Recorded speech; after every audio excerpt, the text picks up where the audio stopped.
মধ্যপাড়া পুরাতন জামে মসজিদের উদ্যোগে এক বিশাল ওয়াজ মাহফিলের আয়োজন করা হয়েছে।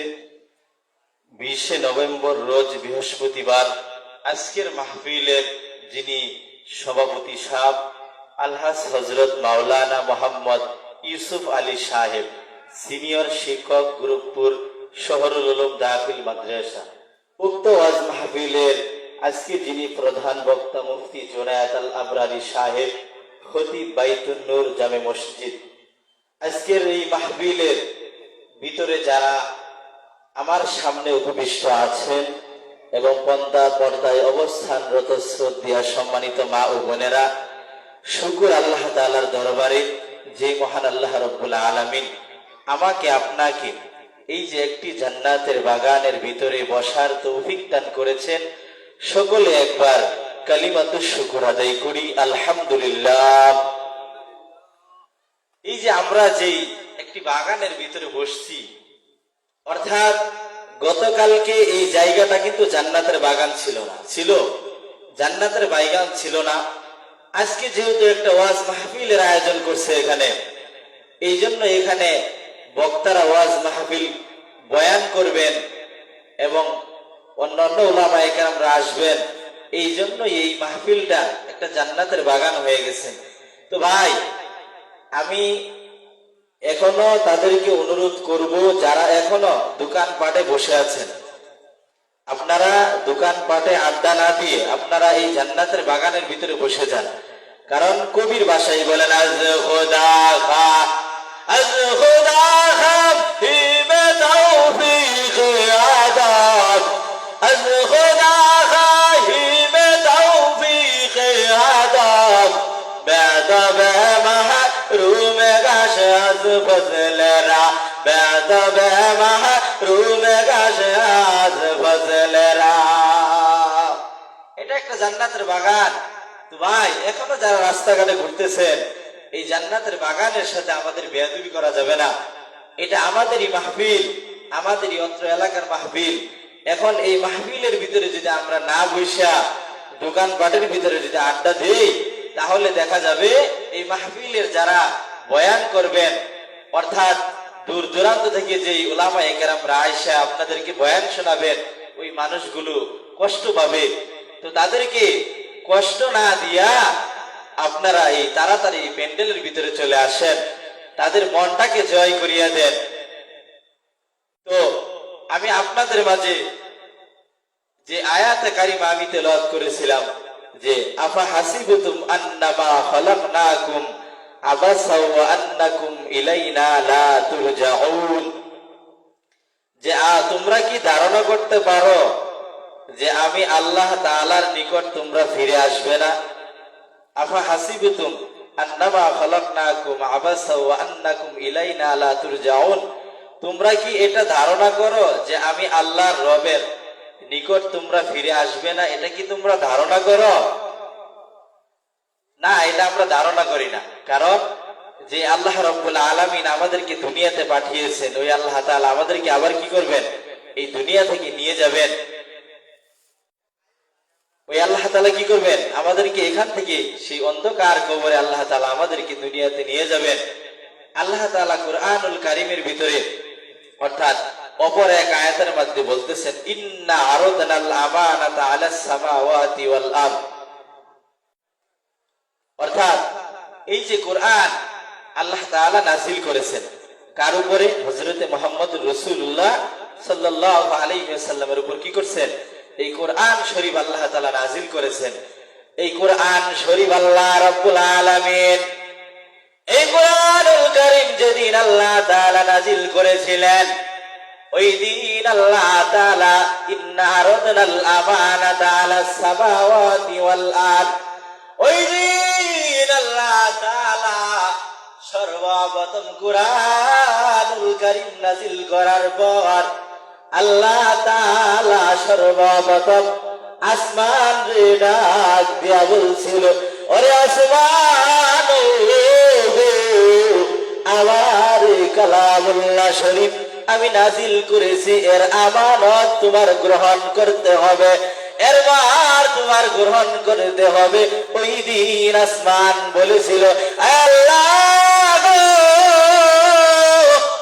আমি এই কোরআনের বার আমি আসমান গ্রহণ করতে পারবো না। এরপর আল্লাহ তাআলা কোরআনুল কারীম নাযিল করার পর আল্লাহ রাব্বুল আলামিন আসমান রে বলার পর আসমানও উনি গ্রহণ করতে চাইলেন না। এরপর জমিন রে বললেন, জমিন গো, আমার এই কালামুল্লাহ শরীফ, এই কালামুল্লাহ শরীফের ওজন, এই কালামুল্লাহ শরীফের বার তোমার গ্রহণ করতে হবে। ওই দিন জমিন বলেছিল, গো, এই কোরআনের বার আমি গ্রহণ করতে পারবো না। এরপর খলিকাল ইনসানু দাঈফা, আল্লাহ তাআলা এই পৃথিবীর ভিতরে একটা জাতি আল্লাহ তাআলা সৃষ্টি করেছেন। ওয়া খালাকাতুল জিন্না ওয়াল ইনসা ইল্লা লিয়াবুদুন। আমি আল্লাহ রাব্বুল আলামিন এই পৃথিবীর ভিতরে আমি আল্লাহ তাআলা দুটি জাতি আমি সৃষ্টি করেছি। একটা জাতি হলো মানব জাতি, আর একটা হলো জিন জাতি। আমি আল্লাহ তাআলা সৃষ্টি করেছি। আবার আল্লাহ তাআলা এই দুটি জাতি সৃষ্টি করার পর আল্লাহ তাআলা আর আয়াতের মধ্যে বলেন, ওয়া খালিকাল ইনসানু দাঈফা, আমি আল্লাহ রাব্বুল আলামিন মানুষকে বড় দুর্বল করে বানাইছি। আসমান রে আমি বললাম, আসমান গো, আমার কোরআনের বার তোমার গ্রহণ করতে হবে। আসমান ওই কোরআনের বার গ্রহণ করতে চাইলেন না। জমিন রে আল্লাহ তাআলা বললেন, জমিন বার গ্রহণ করতে চাইলেন না। ওয়া খালিকাল ইনসানু দাঈফা, আল্লাহ তাআলা দুর্বল কইরা মানুষ বানাইছেন। এই মানুষ জাতি এই কোরআনের বার গ্রহণ করেছে। এই কোরআনের ওজন কে গ্রহণ করেছেন? মানুষ গ্রহণ করেছেন। বাবা গো, এই কোরআনের আলো যার ভিতরে যাবে ওই মানুষটাই পরিবর্তন হয়ে যাইবে। আল্লাহর নবী, বিশ্ব নবী গো, রাহমাতাল লিল আলামিনের জলিলুল কদর একজন সাহাবী হযরত দাহিয়াতুল কলব রাদিয়াল্লাহু তাআলা আনহু একদিন মসজিদে নববীর ভিতরে উসুনে তওবা দইরা দাহিয়াতুল কলব রাদিয়াল্লাহু তাআলা আনহু কাঁদতেছেন। এই দিক দিয়ে আমার নবী রাহমাতাল লিল আলামিন সাহাবায়ে কেরামদেরকে লইয়া পরামর্শ করতেছি। এই দিক দিয়ে দাহিয়াতুল কলব ওদের সাথে উনি মিলিত হয় না, একাকিত্ব ভাবে উনি থাকতে চায়। আর উসুনে তওবা দইরা কান্দে। আর জানি কি বলে, আর জানি কি বলে গো, দাহিয়াতুল কলব কি জানি বলে। এই দিক দিয়ে নবীজি সাল্লাল্লাহু আলাইহি ওয়াসাল্লাম সাহাবায়ে কেরামদেরকে বললেন, ও আমার সাহাবীরা গো, তোমরা একটু যাইয়া দাহিয়াতুল কলবকে আমার কাছে নিয়ে আসো। দাহিয়াতুল কলব রাদিয়াল্লাহু তাআলা আনহুকে যখন নবীজি সাল্লাল্লাহু আলাইহি ওয়াসাল্লামের কাছে যখন নিয়ে আসলেন, নিয়ে আসার পর নবীজি সাল্লাল্লাহু আলাইহি ওয়াসাল্লাম দাহিয়াকে বললেন, আরে দাহিয়া গো রে, তোমার কি এত বেদনা? তুমি কেন এত কান্না করতেছো? কি তোমার সমস্যা? একটু আমার কাছে একটু খুলে বলবা নাকি?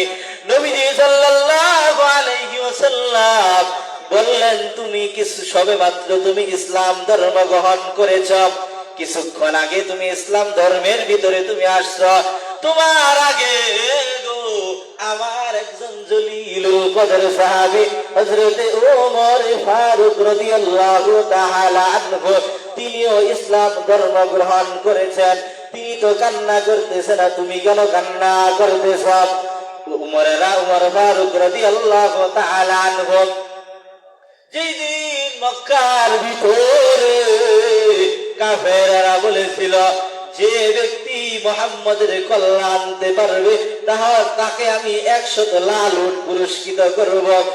এই উমরে ফারুক মুহাম্মদের কল্যাণ আনতে যাইয়া উমরে ফারুক তিনি মুসলমান হয়ে গিয়েছেন। উমরে ফারুক তো কান্না করে না, তুমি কেন এত কান্না করতেছ? দাইয়াতু কলব রাদিয়াল্লাহু তাআলা আনহু চোখের পানিগুলো